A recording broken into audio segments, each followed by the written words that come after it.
নমস্কাৰ। আজি লকডাউন দিয়াৰ প্ৰায় 2 মাহতকৈ অধিক হ'ল। লকডাউনৰ বাবে আমি সকলোৱে ঘৰত থাকিবলগীয়া হৈছে। আপোনালোকে ঘৰতে আছে আৰু এই লকডাউনে নিশ্চয় আমাক সকলোকে কিছুমান কথা শিকাইছেও যে আজি আমি ঘৰত থাকি যি অৱসাদগ্ৰস্ততা অনুভৱ কৰিছোঁ, যি মানসিক অশান্তি অনুভৱ কৰিছোঁ, ঠিক তেনেকুৱা অনুভৱ আমি যিবিলাক জীৱ জন্তু চিৰিয়াখানাত বন্দী কৰি ৰাখিছোঁ মানৱ জাতিয়ে, সেই চিৰিয়াখানাত থকা জীৱ জন্তুবোৰে ঠিক হয়তো তেনেকুৱাই অনুভৱ কৰিছে। আজি মানৱ জাতিয়ে পৰিৱেশ ধ্বংস কৰিছে, পৰিৱেশ প্ৰদূষণ হৈছে, তাৰ বাবে আমি মানৱ জাতিয়ে দায়ী। গতিকে এইটো এটা উপযুক্ত সময়, যি সময়ত আমি হয়তো পৰিৱেশ সম্পৰ্কে সচেতন হ'ব হ'ল। জীৱ জন্তুৰ যি সুৰক্ষা, সেই সুৰক্ষাৰ দায়িত্ব মানৱ জাতিয়ে লোৱাৰ সময় হ'ল। কেৰালাত যি ঘটনা সংঘটিত হৈ গৈছে, সেই ঘটনাই আমাক অকল আমাৰ ভাৰতে নহয়, এইটো আন্তৰ্জাতিক খবৰো হৈ গৈছে। এইটো সকলোকে শংকিত কৰি তুলিছে যে সঁচাই আমি চীনক মাজে মাজে সমালোচনা কৰোঁ যে চীনে জীৱ জন্তুৰ ওপৰত অত্যাচাৰ কৰে, কিন্তু আমি ভাৰতবৰ্ষ হয়তো এই ক্ষেত্ৰত পিছ পৰি থকা নাই। কেৰালাৰ যিটো ঘটনা সংঘটিত হৈ গৈছে, এই ঘটনাই কিন্তু আমাক ইয়াকে বুজাইছে। গতিকে মই ভাবিছোঁ এইটোৰ ওপৰত আপোনালোকৰ মাজত আলোচনা কৰোঁ। আপোনালোকে জানি আচৰিত হ'ব যে আমাৰ ভাৰতত আজি প্ৰায় 27,000 হাতী আছে, আৰু এই 27,000 হাতী হৈছে বনৰীয়া হাতী, আৰু তাৰ বিপৰীতে মাত্ৰ 4,000 হাতী আছে। সেই 4,000 হাতী মানুহে বন্দী কৰি পুহি ৰাখিছে, আৰু সেই বন্দী কৰা হাতীৰ ওপৰত কিমান নিৰ্মম অত্যাচাৰ হয় এইটো আপোনালোকে জানি আচৰিত হ'ব, কাৰণ তেওঁলোকৰ ফ্ৰীডম নাই।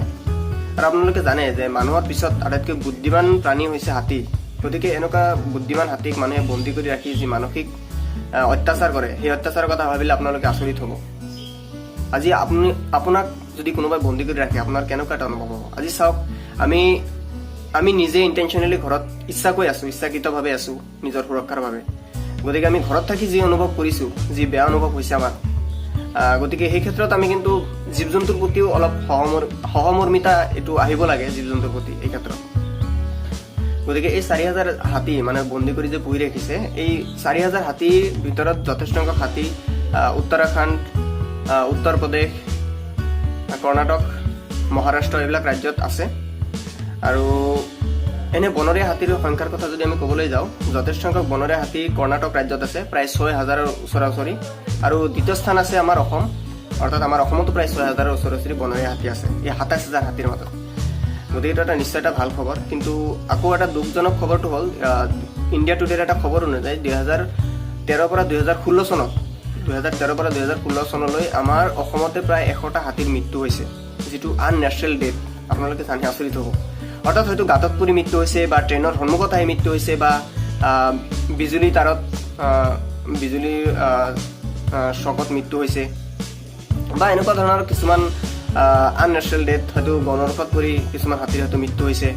এনেকুৱা ধৰণৰ বিভিন্ন কাৰণত হাতীবিলাকৰ মৃত্যু হৈছে। 2016 চনত পতঞ্জলি এটা প্ৰজেক্ট ছাইটৰ কাম কৰি আছিল তেজপুৰত, য'ত এটা ডাঙৰ গাঁতত পৰি হাতী এটাৰ মৃত্যু হৈছিল। সেই সময়ত প্ৰমীলা ৰাণী ব্ৰহ্ম আছিল বনমন্ত্ৰী। গতিকে সেই সময়ত এটা বিহিত ব্যৱস্থা এটা লৈছিল বুলি আমি নিউজ পত্ৰে দেখিবলৈ পাইছিলোঁ। আমাৰ অসমৰ ৰাজ্যও এই ক্ষেত্ৰত যথেষ্ট সচেতন আছিল।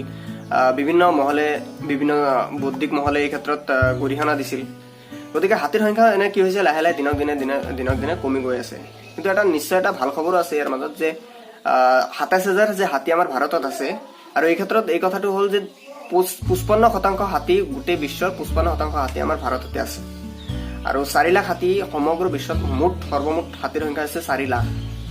আৰু বাকী যি হাতী আছে, এই হাতীবিলাক আফ্ৰিকা এনেকুৱা দেশত সিঁচৰিত হৈ আছে। গতিকে আমি পৰিৱেশ সম্পৰ্কে এতিয়া সচেতন হ'বৰ হ'ল, জীৱ জন্তুৰ প্ৰতি সচেতন হ'বৰ হ'ল। কেৰালাৰ যি ঘটনা সংঘটিত হৈছে, সেই ঘটনাই সকলোকে মানে আৱেগিক কৰি তুলিছে।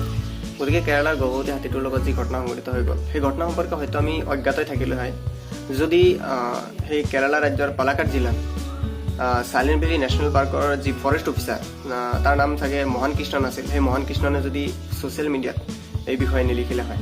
ঘটনাটো 23 মে' তাৰিখে সংঘটিত হৈছিল, আৰু হাতীটোৰ মৃত্যু হৈছিল 27 মে' তাৰিখে। অৰ্থাৎ 3 পৰা 4 দিনলৈ এই হাতীটোৱে যথেষ্ট শাৰীৰিক মানসিক কষ্টৰ মাজেৰে মৃত্যুবৰণ কৰিছিল। গতিকে কিমান দুখজনক, কিমান যন্ত্ৰণাদায়ক আছিল সেই মৃত্যু। আৰু আপোনালোকে জানে, এটা নদীৰ যেতিয়া সেই বাৰুদটো মুখত ব্লাষ্ট হৈছিল, সেই হাতীটোৰ জ্বলা যন্ত্ৰণা, সেই জ্বলা যন্ত্ৰণাৰ পৰা ৰক্ষা পাবৰ কাৰণে হাতীটোৱে এটা নদীত যাই কেনে থিয় হৈ আছিল। প্ৰায় 3-4 দিন পিছতে হাতীটোৰ তাতে মৃত্যু হৈছে। আনকি ফৰেষ্ট অফিচাৰসকলে 2-3টামান হাতীও আনিছিল সেই নদীৰ পৰা উঠাই অনাৰ কাৰণে, কিন্তু হাতীটো উঠি অহা নাছিল, কাৰণ হাতীটো গম পাইছিল যে হয়তো তাৰ তাতে মৃত্যু হ'ব। আৰু আটাইতকৈ ডাঙৰ কথা শ্বকিং নিউজটো হ'ল, শ্বকিং খবৰটো এইটোৱে সকলোকে আৰু আতংকিত কৰি তুলিছে যে হাতীটো 15 বছৰীয়া হাতীটো কি আছিল, গৰ্ভৱতী আছিল। যেতিয়া পষ্টমৰ্টম কৰি গম পালে যে হাতীটো গৰ্ভৱতী আছিল, সেই ঘটনাটোৱে আৰু সকলোকে আৰু বেছি মৰ্মাহত কৰি তুলিছে। গতিকে আমি পৰিৱেশ সম্পৰ্কে বা জীৱ জন্তুৰ সুৰক্ষা সম্পৰ্কে আমি সচেতন হওঁ। সকলোৱে যাৰ যিটো সামৰ্থ্য, সেই সামৰ্থ্য অনুযায়ী আমি সকলোৱে এই বিষয়ে মাজে মাজে ছ'চিয়েল মিডিয়াত পোষ্ট কৰিব লাগে যে কিছুমান জীৱ জন্তু আজি বিলুপ্তিৰ পথত।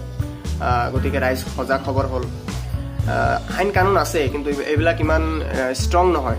যিবিলাক ভিক্টিম আছে সেই ভিক্টিমবিলাকক দোষী সাব্যস্ত কৰি শাস্তি দিয়াৰ বাবে যথেষ্ট নহয়। আজি কেৰালাৰ যি হাতী, সেই হাতীটোৰ লগত যি ঘটনা সংঘটিত হৈছে, যদিও দোষীক কৰায়ত্ব কৰে, খুব বেছি 2 পৰা 3 বছৰ জেল হ'ব বা কিছু ফাইন হ'ব, তাৰপিছত এৰি দিব। গতিকে ইমান এটা ব্ৰুটেল মাৰ্ডাৰ কৰাৰ পিছতো যদি সেই উপযুক্ত শাস্তি নিদিয়াকৈ যদি মানুহ 2-3 বছৰ জেলত থকাৰ পিছত যদি এৰি দিয়ে, সেইবিলাক মানুহে পুনৰ তেনেকুৱা কাম সংঘটিত কৰিব, তাৰ কোনো মানে নাই।